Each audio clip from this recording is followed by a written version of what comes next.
August 14 நமது அனுதின மன்னா ஊழியங்களின் வாழ்த்துக்களுடன் இன்றைய நற்செய்தி. தனிமை ஆனால் மறக்கப்படவில்லை. இன்றைய வேத வாசிப்பு ஆதியாகமம் 40ஆம் அதிகாரம் வசனங்கள் 8 முதல் 15 மற்றும் 20 முதல் 23 வரை.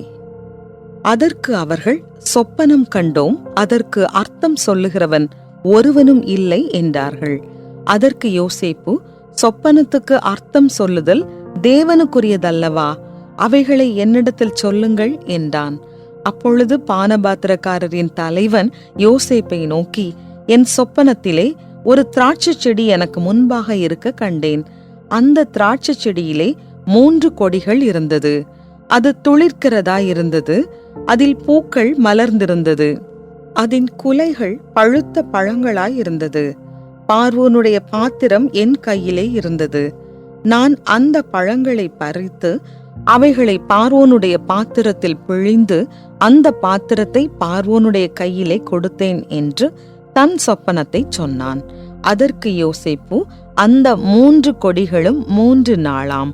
3 நாளைக்குள்ளே பார்வோன் உன் தலையை உயர்த்தி உன்னை மறுபடியும் உன் நிலையிலே நிறுத்துவார்.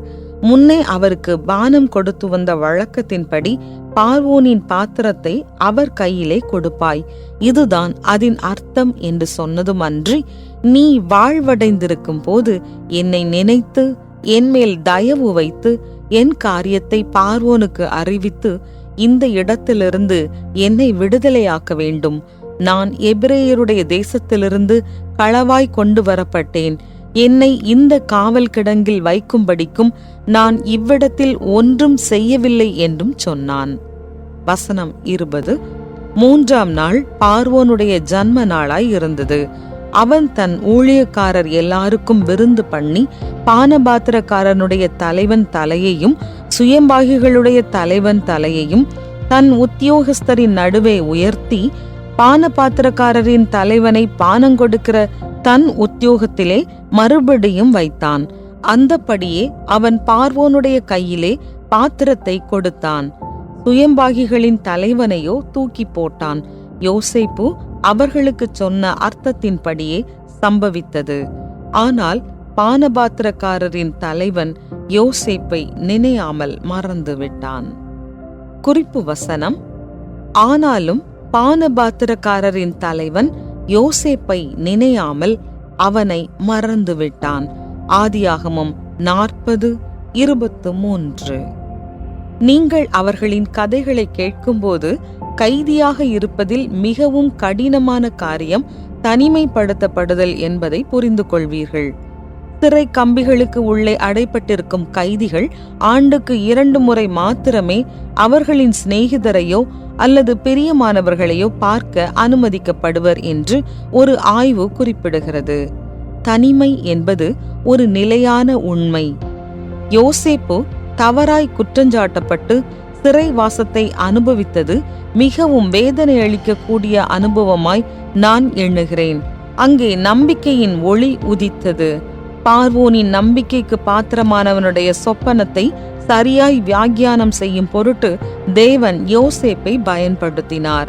யோசேப்பு அவனிடம் பார்வோன் தன்னை விடுவிக்கும் பொருட்டு தன்னை குறித்து பார்வோனிடம் அறிவிக்குமாறு கேட்டுக்கொண்டான். ஆனாலும் பானபாத்திரக்காரரின் தலைவன் யோசேப்பை நினையாமல் அவனை மறந்துவிட்டான். யோசேப்பு மேலும் 2 வருடங்கள் காத்திருக்க வேண்டியதாயிற்று.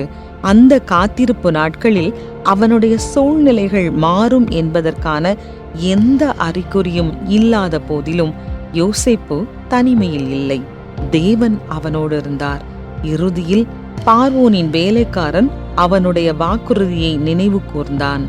யோசேப்பு இன்னும் ஒரு சொப்பனத்திற்கு விளக்கமளித்த பின்பே விடுவிக்கப்படுகிறான்.